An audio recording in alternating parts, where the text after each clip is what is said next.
rembourser mes dettes le plus rapidement possible et réussir à épargner durablement. Tu vas avoir 3 choix une fois que tu reçois ces rentrées d'argent-là. Les 200 €, ils sont pas à toi, ils sont à la banque. Catégoriser l'argent que tu mets de côté et suivre chaque dépense pour rester dans les budgets que tu t'es donné.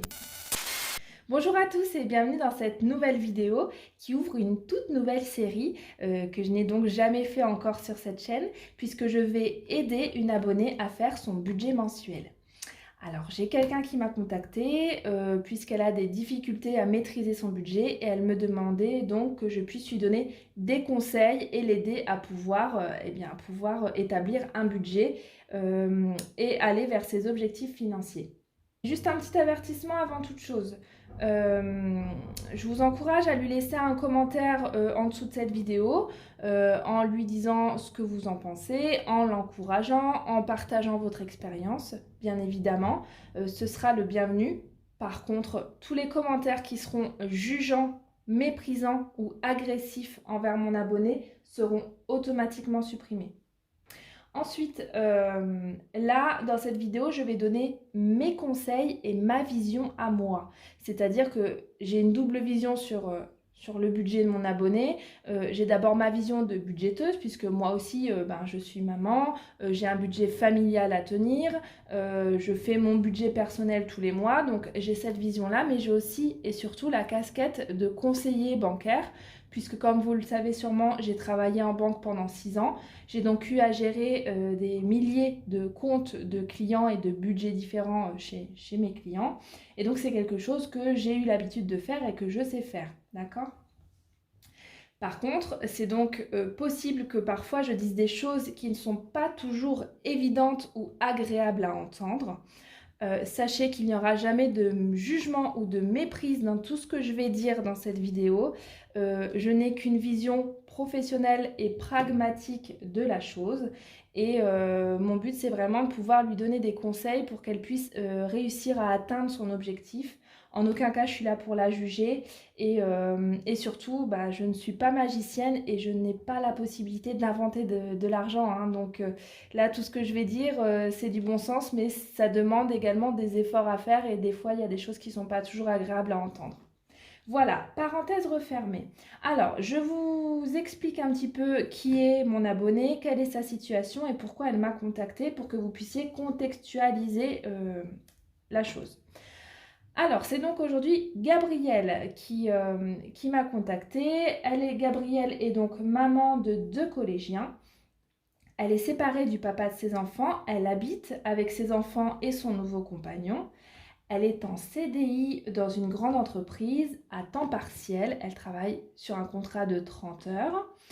Elle a eu des mauvaises rencontres ou des mauvais choix dans sa vie qui l'ont poussée à s'endetter. Et aujourd'hui, sa grosse problématique et son objectif, ce serait surtout de pouvoir rembourser le plus rapidement ses dettes et de ne plus en entendre parler. Voilà. Elle gère déjà son compte comme elle le peut. Elle utilise Excel pour faire ses comptes. Donc j'imagine du coup que tu as ton tableur, tu rentres tes revenus, tes dépenses et puis ça te fait le calcul automatiquement. Elle a essayé d'utiliser la méthode des enveloppes budgétaires, mais ça a été compliqué pour elle parce que elle ne veut pas, elle a peur d'avoir de l'argent liquide avec elle et chez elle. Elle a peur d'être volée, des cambriolages, etc. Ce qui peut se comprendre, donc je reviendrai là-dessus un petit peu plus tard. Et puis aussi, une des difficultés qu'elle rencontre, c'est qu'elle est très généreuse, qu'elle a tendance à offrir beaucoup de cadeaux à ses proches, à sa famille, et donc elle a un petit peu mal à respecter son budget. Et d'ailleurs, elle essaye de mettre de l'argent de côté tous les mois, elle essaye de mettre 90 € tous les mois, mais elle me dit en fait j'y arrive pas, je les mets et je les reprends à chaque fois parce que j'ai toujours besoin d'offrir quelque chose à quelqu'un ou de m'offrir quelque chose à moi, quoi. Donc je n'arrive pas à épargner. Donc voilà, on va dire qu'en gros la problématique, rembourser mes dettes le plus rapidement possible et réussir à épargner durablement. Tu me dis si j'ai bien visé, mais moi je pense que c'est ça en fait que tu voudrais atteindre. Alors je vous montre comment est-ce que je m'y suis prise. Et bien simplement j'ai réutilisé mon cahier de compte que vous connaissez certainement, celui où je fais mes comptes moi-même, et j'ai utilisé exactement la même méthode que la mienne. Donc voilà, ça vous savez, c'est ma page de budget mensuel, là où j'écris mes ressources et mes charges fixes. Et donc j'ai fait une page exprès pour Gabrielle, juste pour elle, avec la même méthode que celle que j'utilise pour moi. Je vais essayer de cadrer un petit peu mieux pour que vous voyez bien et pour que Gabrielle, tu vois bien tout ce que j'ai écrit. Alors, donc, j'ai du coup commencé par faire le calcul de tes revenus mensuels. Gabrielle a donc un salaire net par mois de 1100 euros. Elle reçoit également 132 euros de CAF et 329 euros de pension alimentaire, ce qui fait un revenu net tous les mois de 1561 euros.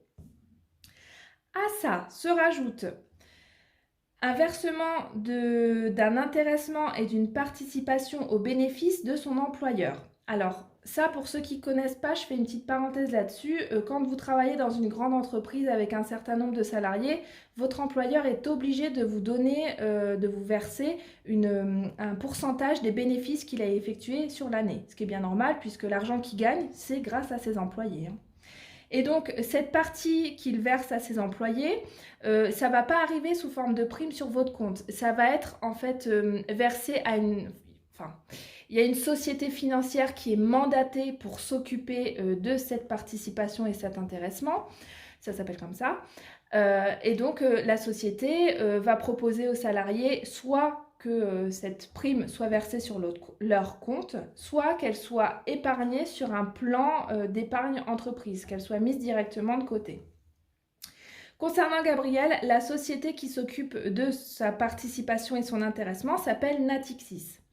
Et en fait, Natixis l'a contacté un petit peu avant de recevoir le versement de la participation et l'intéressement en lui demandant ce qu'elle voulait faire. Est-ce qu'elle voulait la mettre de côté sur le plan d'épargne ou la mettre sur son compte?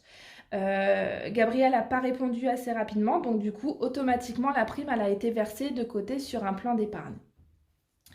Tu me dis dans ton mail que du coup, la somme est bloquée de côté et que tu ne pourras l'utiliser qu'une fois que tu seras en retraite. Alors, ça te concerne toi et ça concerne tous ceux qui ont un intéressement et une participation aux bénéfices dans leur boîte. Normalement, cet argent est versé de côté sur ce qu'on appelle un PEE, un plan épargne entreprise. Sauf s'il y a eu d'autres dispositions qui ont été prises par votre entreprise ou la société financière. Mais en règle générale, c'est versé sur un PEE.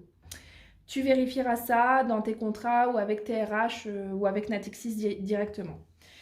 Et donc, le PEE, ce n'est pas bloqué, d'accord? Peu importe ce qu'on vous raconte, un PEE, ce n'est pas bloqué. L'argent que vous versez dessus, elle va être... Alors, oui, si, c'est bloqué, mais pas jusqu'à la retraite. L'argent que vous versez dessus va être bloqué, alors il me semble, pendant 5 ans de mémoire, mais ça, c'est à vérifier. Et donc, au bout des 5 ans, vous pouvez tout à fait demander à ce que l'argent soit débloqué et mis sur votre compte courant. Et puis, vous pouvez aussi demander des déblocages avant les 5 ans, sous certaines conditions, peut-être s'il y a un mariage, un Pacs, un achat immobilier, ce genre de choses. Bon, tout ça, je vous laisse vous renseigner de votre côté auprès de votre société financière qui gère ça. Mais tout ça pour dire que du coup, tu dois avoir de l'argent qui est sur ton PEE chez Natixis et renseigne-toi, savoir si tu ne peux pas débloquer certaines sommes qu'il y a dessus pour pouvoir déjà commencer à rembourser tes dettes. Voilà. C'est une première piste qui est vraiment pas négligeable. Ensuite, elle a un 13e mois donc, qui arrive en décembre de 1140 euros. En décembre, elle a donc une prime de 1140 euros. Et puis moi, j'ai rajouté, parce que normalement, je pense que tu dois y avoir droit aux allocations de rentrée scolaire pour tes 2 garçons. Donc normalement, ce sont des collégiens, donc j'imagine que tu dois avoir à peu près dans les un peu moins de 400 euros pour chacun de tes enfants. Donc moi, j'ai calculé 794 euros. Mais en bref, en gros, je pense que tu dois recevoir dans les 800 euros, à mon avis, courant août ou peut-être juillet, pour la rentrée scolaire de tes garçons. Je reviendrai là-dessus un petit peu plus tard. Donc voilà, en tout cas, j'ai quand même voulu inscrire les rentrées d'argent exceptionnelles et les primes ici. C'est important parce qu'en fait, tu vas avoir 3 choix une fois que tu reçois ces rentrées d'argent-là. Ça va être soit de les mettre de côté et de te dire, je les divise par 12 en gros et tous les mois, bah, je récupère un 12e pour mettre sur mon compte, ce qui va augmenter mon revenu mensuel. Et au lieu d'être à 1561, ben, tu seras peut-être à 1700 par exemple.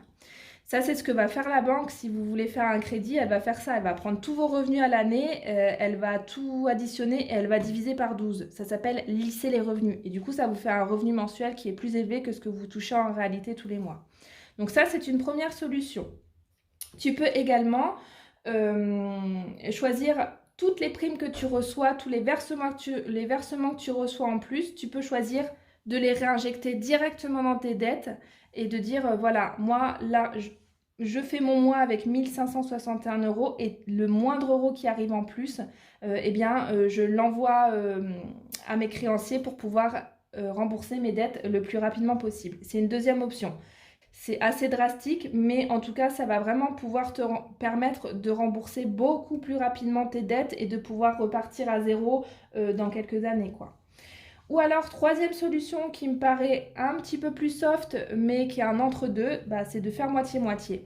À chaque fois que tu reçois une prime ou que tu débloques une prime de Natixis, eh bien, tu gardes la moitié de côté sur une de tes enveloppes pour te faire plaisir ou pour un budget vacances ou ce que tu as envie. Et l'autre moitié, tu t'en sers pour rembourser ton créancier. Donc là, c'est-à-dire que par exemple, ton 13e mois, il arrive, tu reçois 1140 €.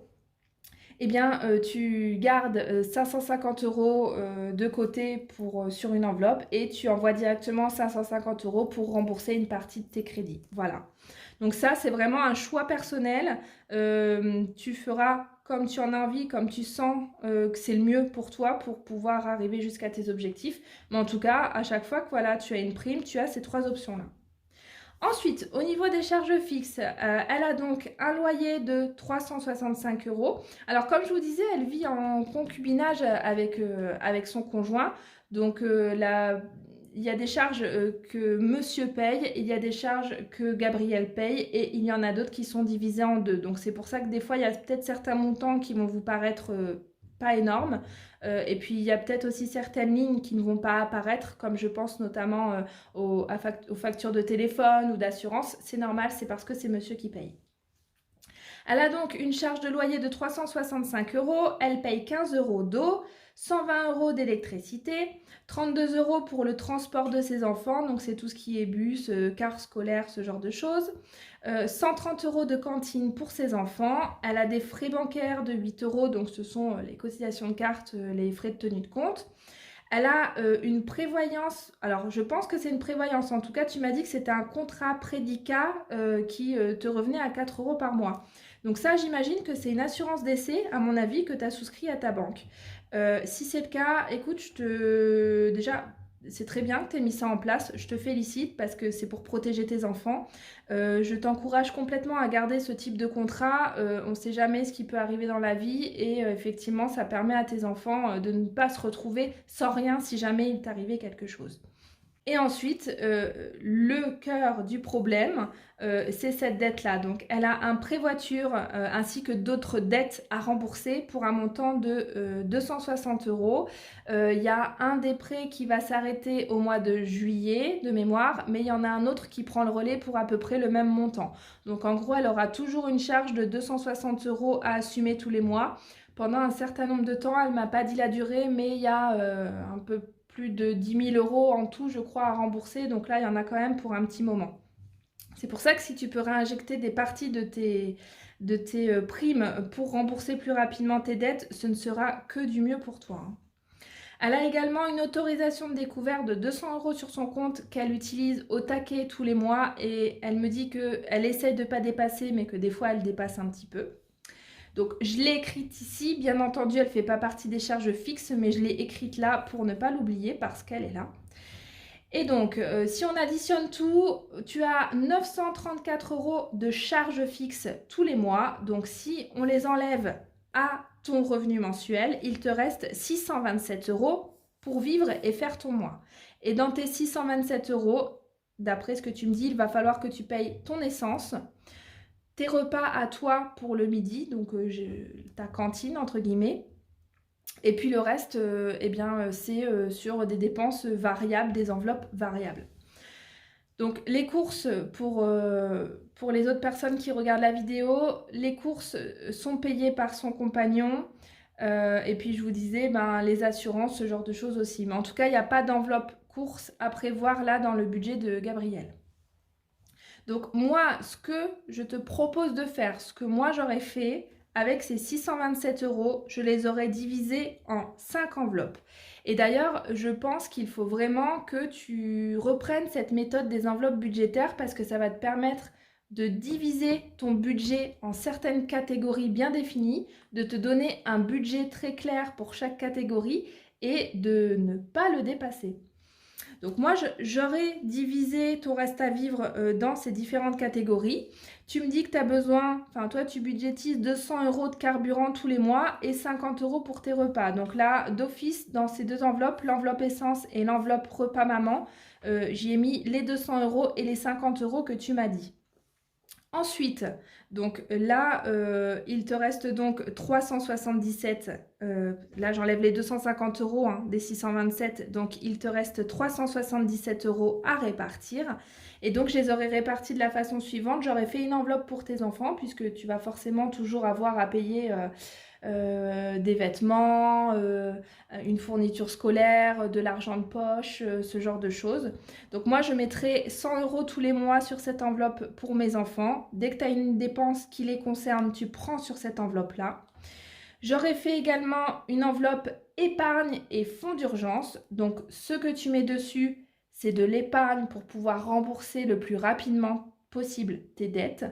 Et c'est également un fonds d'urgence. Donc tu te dis, je ne touche pas à cette épargne, sauf en cas d'extrême urgence. Donc si vraiment j'ai une facture qui arrive qui n'était pas du tout prévue et qui me met dans l'embarras, ou si tu as une grosse réparation sur ta voiture et que tu ne peux pas la payer sur le mois, ce genre de choses. Voilà, voilà à quoi sert un fonds d'urgence.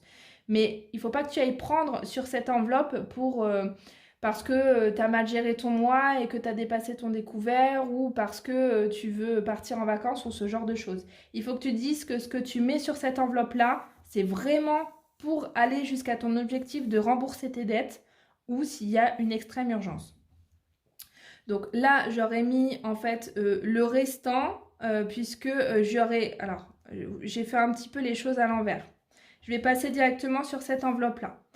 J'aurais donc fait une enveloppe plaisir, perso et cadeau. Donc ça, c'est ta petite enveloppe à toi où l'argent qu'il y a dessus, tu en fais absolument ce que tu veux. Soit tu dépenses pour toi, t'acheter des vêtements, du maquillage, une sortie, un resto. Soit tu le dépenses pour gâter ta famille, tes proches, faire des petits cadeaux, puisque tu me disais que c'est ça que tu avais un petit peu de mal à maîtriser. Voilà, c'est ton enveloppe à toi, tu en fais ce que tu veux, tu sais que tu as 100 € à l'intérieur tous les mois et que tu ne dois pas dépasser ce budget de 100 € tous les mois pour ce type de dépenses. Et donc c'est là qu'on en arrive effectivement à cette enveloppe épargne fonds d'urgence. Donc si on enlève les 2 fois 100 €, il nous reste 177 € et là moi j'aurais tout mis sur cette épargne, sur cette enveloppe épargne et fonds d'urgence. Voilà comment est-ce que moi j'aurais réparti ce reste à vivre si j'étais dans ta situation. Et donc, je vais aller un petit peu plus loin. Sur l'enveloppe épargne fonds d'urgence, j'aurais pris 50 € tous les mois dessus pour rembourser ce découvert de 200 €. Parce que ça, je pense que c'est un piège. Tu me dis, tous les mois, j'arrive à peu près à rester dans mon découvert. C'est assez rare que je le dépasse. Donc moi, quand tu me dis ça, ce que j'entends, c'est que tous les mois, tu es au taquet de ton découvert. C'est surtout ça que j'entends. Et pour moi, comme je te disais, c'est pas une gestion de compte saine d'être toujours au taquet du découvert tous les mois, puisque le découvert, c'est pas fait pour ça. C'est fait pour pallier une dépense qui était imprévue, pour avoir un petit fonds de roulement le temps que ton salaire arrive à la fin du mois, s'il y a 2-3 factures qui doivent passer et qu'il n'y a plus d'argent sur le compte. C'est fait pour ce genre de choses, mais c'est pas fait pour que tous les mois tu le dépenses en te disant « Ah ben, j'ai 200 € en plus sur mon budget, c'est mon découvert ». Faut pas se dire ça parce que les 200 € ils sont pas à toi, ils sont à la banque, ce n'est pas ton argent. Donc ça, c'est une dette que tu dois rembourser tous les mois. Et en plus que tu rembourses très cher parce qu'un découvert, ça vous coûte des agios et les agios, ça coûte énormément cher au niveau du taux d'intérêt. Donc pour moi, la première chose à faire pour rembourser tes dettes, c'est de rembourser ce découvert et de ne plus prendre dessus. Donc j'aurais pris moi 50 € tous les mois pour mettre dessus, ce qui veut dire qu'au bout de 4 mois, tu auras totalement remboursé ton découvert. Tu devrais être à 0 sur ton compte et tu essayes de ne plus jamais prendre dessus, sauf en cas d'urgence, sauf si tu ne peux vraiment plus faire autrement. Mais bon, en 4 mois, tu auras aussi mis de l'argent sur ton fonds d'urgence. Donc si tu as besoin d'avoir de l'argent pour faire le tampon à la fin du mois ou parce qu'il y a une facture urgente, tu prends sur ton fonds d'urgence, tu ne prends pas sur ton autorisation de découvert. Voilà, pour moi, l'autorisation de découvert, c'est un des grands pièges et je l'ai vu très souvent faire avec mes clients. Au début, on a une autorisation de 200 et donc on l'utilise tous les mois. Puis au bout d'un moment, on dépasse souvent, donc on va voir sa banque et on dit bah, vous pouvez me l'augmenter un petit peu parce que là, ça me coûte cher déjà de la dépasser et puis bon, bah ça va, j'ai quand même un bon revenu, je pourrais être à 500. Donc bah, nous, en tant que conseiller clientèle, au niveau du calcul de l'endettement, on pourrait effectivement le passer à 500, donc on le passe à 500. Donc le client, il va aller au fur et à mesure jusqu'au taquet de ses 500 €, il va dépasser les 500 €, il va revenir nous voir. Vous pouvez augmenter encore un petit peu parce que là, les 500 €, ça ne me suffit plus, j'ai un bon salaire, je pourrais être à 700. Et ainsi de suite, et ainsi de suite. Et c'est comme ça qu'on arrive petit à petit à des fois avoir des autorisations de découvert qui font la totalité du salaire de la personne. Ça arrive et ça arrive même assez régulièrement dans un portefeuille client d'un banquier. Donc pour moi, c'est un piège qu'il faut absolument éviter. Et si tu arrives à te constituer un fonds d'urgence et une épargne en fait suffisante, tu n'auras vraiment plus du tout besoin d'utiliser ton découvert. Donc voilà, grosso modo, ce que moi je te conseille au niveau de la gestion et ce que en tout cas moi j'aurais mis en place. Et je pense que là, si tu fais ça, tu vas être beaucoup plus sereine tu vas voir à la fin de ton mois parce que tu vas plus être au taquet de ton découvert. Tu vas te dire j'ai un petit peu d'argent de côté si jamais j'ai un pépin qui arrive. Et surtout tu vas te dire bon bah j'ai ma petite enveloppe de 100 €, j'en fais ce que je veux, je la dépense comme je veux. Et puis si j'ai envie de gâter mes proches, eh ben, je peux le faire. Même si c'est 5 ou 20 €, je peux le faire sans culpabiliser parce que cette enveloppe elle est là pour ça. Voilà. Je reviens rapidement sur ce que tu me disais également que les enveloppes tu avais abandonnées parce que tu ne voulais pas avoir d'espèces chez toi. Eh bien sache que ça, c'est tout à fait possible de le faire en version virtuelle. C'est-à-dire que tu dois avoir un livret à la banque puisque tu me dis que tu essayes de mettre 90 € tous les mois de côté. Eh bien maintenant sur ton livret à la banque, tu vas mettre les 627 € de côté. Tu te crées 5 trackers sur lesquels tu notes l'argent que tu as versé sur ton livret qui correspond à ton enveloppe. Et puis à chaque fois que tu as une dépense, tu la notes sur ton tracker. Alors soit tu te les fais en version papier, soit tu te les fais sur ton tableau Excel puisque c'est comme ça que tu as l'habitude de faire tes comptes. Peu importe, le tout c'est que tu puisses catégoriser l'argent que tu mets de côté et suivre chaque dépense pour rester dans les budgets que tu t'es donnés. Voilà. J'espère que ça aura été clair pour toi. Je crois que j'ai fait le tour de tout ce que j'avais à dire. J'espère que cette vidéo n'a pas été trop longue. Je n'ose même pas regarder ma caméra parce que je crois que j'ai encore beaucoup trop parlé. En tout cas, voilà, j'espère que ça aura pu t'aider, Gabrielle. Et si tu as des questions, tu n'hésites pas à m'envoyer un mail, j'y répondrai avec plaisir. J'espère aussi que ça aura pu aider d'autres personnes qui ont un budget similaire ou une problématique similaire. Et du coup, ça m'emmène à vous dire que j'ouvre cette nouvelle catégorie de vidéos qui sera j'aide un abonné, une abonnée à faire son budget. Et si vous avez besoin que je vous aide, n'hésitez pas à m'envoyer un mail. Vous trouverez mon adresse mail dans la barre d'infos sous la vidéo, dans la barre de description. Et bien, si je peux le faire, je le fais. Mais en tout cas, n'hésitez pas à m'envoyer un mail. Je regarde ce qui est possible de faire. Voilà. Bon, et bien écoutez, je vous remercie d'avoir regardé cette vidéo. J'espère qu'elle vous aura plu. Je vous encourage à laisser un commentaire pour me dire ce que vous en avez pensé et puis pour dire également à Gabrielle ce que vous avez pensé et lui donner plein d'encouragement pour qu'elle puisse réussir sa reprise en main budgétaire. Et puis, je vous dis à très bientôt pour une nouvelle vidéo. Bye!